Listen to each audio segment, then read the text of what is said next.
పరిశ్రమల్లో ప్రమాదాలు పునరావృతం కాకుండా ప్రభుత్వం చర్యలు తీసుకుంటుందని ఎమ్మెల్యే కొండ్రు మురళి అన్నారు. అనకాపల్లి జిల్లా పరవాడ సినర్జిన్ ఫార్మా కంపెనీ ప్రమాద బాధితులను విశాఖ ఇండస్ ఆసుపత్రిలో ఎంపీ శ్రీభరత్ తో కలిసి ఆయన పరామర్శించారు. క్షతగాత్రులకు మెరుగైన వైద్యం అందించాలని ఆదేశించారు. బాధిత కుటుంబాలకు ప్రభుత్వం అండగా ఉంటుందని హామీ ఇచ్చారు.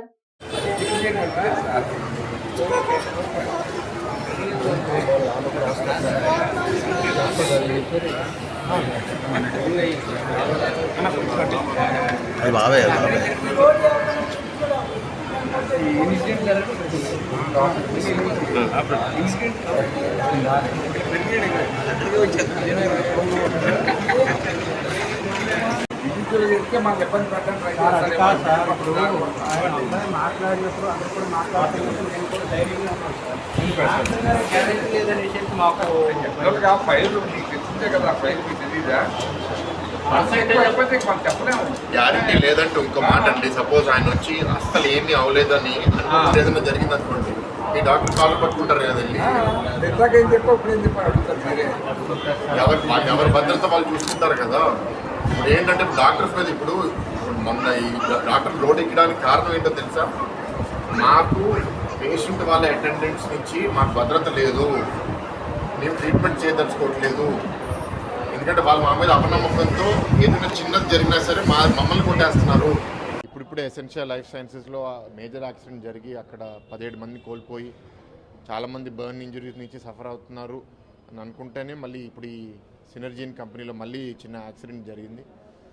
ఇది ఇన్సిడెంట్ వేరే ఏంటంటే పైన వాళ్ళు చెప్పడము, వాళ్ళు కెమికల్స్ని కలిపేటప్పుడు దాని నుంచి సడన్గా ఎలక్ట్రిసిటీ స్టాటిక్ ఎనర్జీ వచ్చి వేపర్స్ ఫామ్ అయ్యి వేపర్స్ ఫేస్ మీద ఎక్కువ వరకు డ్యామేజ్ జరిగింది. అందుకే మేజర్ బర్న్ డ్యామేజ్ జరిగిపోయింది. మొన్నటి ఇన్సిడెంట్ కన్నా ఈ ఇన్సిడెంట్లో ఇప్పుడు 4 పేషెంట్స్ చూస్తే అందరు 4 ఫేస్లు కూడా కాలిపోవడం జరిగింది. అయితే అందరూ ఇవాళ ఐసీయూలో ట్రీట్మెంట్ తీసుకుంటున్నారు. ఒకరే తెలుగు వాళ్ళు, మిగతా 3 జార్ఖండ్ నుంచి పనిచేస్తున్నారు, కెమిస్ట్రీలో హెల్పరు. ఇక్కడ ఇండస్ హాస్పిటల్స్లో అందరూ చికిత్స పొందుతున్నారు. లోపల ఐసీయూలో కనుక్కుంటే అందరూ సీరియస్గా ఉన్నారు, ఒకరు చాలా సీరియస్గా ఉన్నారు, మిగతా 3 సీరియస్గా ఉన్నారు. కానీ కోలుకునే ఛాన్స్ ఉందని డాక్టర్స్ చెప్పడం జరిగింది. ఇప్పుడే కుటుంబ సభ్యులను కూడా పరామర్శించాము. ట్రీట్మెంట్ ట్రాక్ బాగా జరుగుతుందని కేజీహెచ్లో వచ్చిన ఎమర్జెన్సీ డాక్టరు, ప్లాస్టిక్ సర్జన్స్ కూడా ఇవాళ పొద్దున వచ్చి కన్సల్ట్ చేశారు. సో ఇంత ఫ్రీక్వెంట్గా యాక్సిడెంట్స్ జరగడం అనేది చాలా బాధాకరం.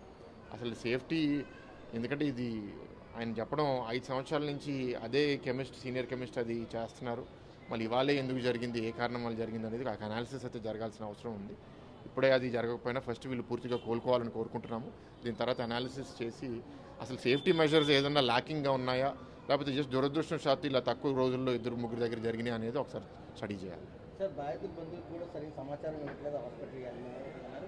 ఇప్పుడే మీరు కూడా బాధితుల బంధువులు భరోసాకు వెళ్తారు సార్, ఏ విధంగా సార్? అండ్ ఒక్కొక్క ఇన్సిడెంట్లో ఒక్కొక్క కంప్లైంట్. మొన్న జరిగిన ఇన్సిడెంట్లో ఏంటంటే 12 గంటలు అయిన తర్వాత కూడా అసలు మా ఫ్యామిలీ మెంబర్కి ఏమైంది అనేది మాకు తెలియలేదన్నారు. ఇక్కడేమో 7 గంటల తర్వాత చెప్పారు, 7 గంటలు కూడా లేటు, దాని ముందే చెప్పాల్సిందే అని అంటున్నారు. నేను ప్రధానంగా జరగాల్సింది ఏంటంటే వాళ్ళకి ఏదైనా యాక్సిడెంట్ జరిగినప్పుడు వెంటనే మెడికల్ కేర్ ప్రొవైడ్ చేయాలి. అది ఫస్ట్ అండ్ ఫార్మోస్ట్ రెస్పాన్సిబిలిటీ. అది ప్రొవైడ్ అయిన మరు నిమిషం ఎమర్జెన్సీ కాంటాక్ట్స్ అందరికీ ఫోన్ చేసి మీ ఫ్యామిలీ మెంబర్కి ఇట్లా జరిగిందని చెప్పాలి. మరి ఆ ప్రాసెస్ ఇక్కడ జరిగిందా లేదా అనేది మేము ఇంకా కనుక్కోలేదు. కానీ కుటుంబ సభ్యులు మాత్రం ఆవేదన షేర్ చేశారు. వాళ్ళందరికీ చెప్పింది ఏంటంటే 10 మంది బాధపడి 10 మంది వాళ్ళ అభిప్రాయాలు చెప్తే డాక్టర్లు కూడా ఇబ్బంది పడతారు. అందుకే కేర్ బాగా ప్రొవైడ్ చేస్తున్నారన్నప్పుడు 1-2 కుటుంబ సభ్యులు ఇక్కడ బాధ్యత తీసుకుని ఇన్ఫర్మేషన్ కుటుంబాలందరికీ పాస్ ఆన్ చేయడానికి వాళ్ళు తీసుకోవాలి తప్ప అందరు ప్రశ్నలు అడిగితే కూడా ఇబ్బంది అవుతుందని చెప్పడం జరిగింది. సార్, ఏదైతే విజయనగరం కుర్రాడు ఒక్కడే మాట్లాడుతున్నాడో మిగతా జార్ఖండ్లో 3 అసలు మాట్లాడే పరిస్థితి లేదు. అందులో ఒకరైతే చనిపోయారని చెప్పేసి అయితే హోమర్స్ అయితే వస్తున్నాయి. అది ఏంటి సార్? కాదండి, ఇప్పుడు 4లో ఒకరే అన్కాన్షియస్గా ఉన్నారు. ఒక జార్ఖండ్ అబ్బాయి అన్కాన్షియస్గా ఉన్నారు, మిగతా 3 కాన్షియస్గా ఉన్నారు కానీ మాట్లాడలేకపోతున్నారు. అంత బాగా కంఫర్ట్గా లేదు, ఎందుకంటే మొహమే కాలిపోయింది కాబట్టి. బట్ మిగతా 3 లెగ్స్ ఉన్నట్టే లెక్క. ఊహలో లేరు బతుకున్నారు. ఆ అన్కాన్షియస్గా ఉన్న అబ్బాయి ఇంకా తక్కువ బర్న్స్, 90% బర్న్స్ ఉన్న వాళ్ళు ఇంకా లెగ్సే ఉన్నట్టు. ఎవరు మాట్లాడలేని పరిస్థితి లేండి. It's only a matter of medical state ఏంటి అనేది. చాలా దురదృష్టం. సూర్యనారాయణ రాజాం కాన్స్టిట్యున్సీ సంబంధించిన వ్యక్తి, వానింగపాడు. ఫ్యామిలీ కూడా చాలా పేద ఫ్యామిలీ. ఇప్పుడే చదువుకొని ఉద్యోగం చేస్తుంటే ఇలాంటి దురదృష్టం జరుగుద్దని మేము ఊహించలేదు. చాలా వరకు మరి డాక్టర్స్ కూడా బాగానే చూస్తున్నారు. సో ఇంకా కొంచెం కేర్ తీసుకోవాలి. ముఖ్యమంత్రి చంద్రబాబు నాయుడు గారు కూడా కేర్ తీసుకొని చెప్పడం జరిగింది. సో అవసరమైతే ఎంత ట్రీట్మెంట్ అయినా ఎంత ఖర్చు అయినా పెట్టాలని ప్రభుత్వం నిర్ణయించింది. సో ఆ విషయంలో మేము బాబు గారికి ధన్యవాదాలు తెలియజేసుకుంటూ, అదేవిధంగా మరి ఈ పేషెంట్ సంబంధించి రికవరీ అవ్వాలని నేను కూడా కోరుకుంటున్నాను. అంటే గత 5 సంవత్సరాలుగా ఫ్యాక్టరీస్లో చాలా నెగ్లిజెన్సీ వచ్చాయి. దానివల్ల ఇలాంటి యాక్సిడెంట్లు అన్నీ జరుగుతున్నాయి.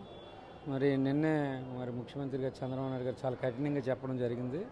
సో అన్ని పరిశ్రమల మీద కూడా ఒక కన్ను వేయడం, సేఫ్టీ మెజర్స్ అనేది చాలా ఇంపార్టెంట్. సో దాన్ని పక్కన పెట్టడం వల్ల ఇలాంటి జరుగుతున్నాయి. ఇంకా వచ్చే తరంకి ఇంక ఇలాంటివి జరగకుండా ఉండాలంటే కొంచెం సేఫ్టీ కొంచెం గట్టిగా తీసుకోవాలి. మరి దాన్ని తగు చర్యలు తీసుకోవడానికి ముఖ్యమంత్రి గారిని ప్రభుత్వం డెఫినెట్గా తీసుకుంటుంది. అలాగే ఏ ఫ్యాక్టరీస్ ఇలాంటివి ఏమైనా సేఫ్టీ మెజర్స్ తీసుకోకపోతే చాలా కఠిన చర్యలు తీసుకోవడం జరుగుతుంది.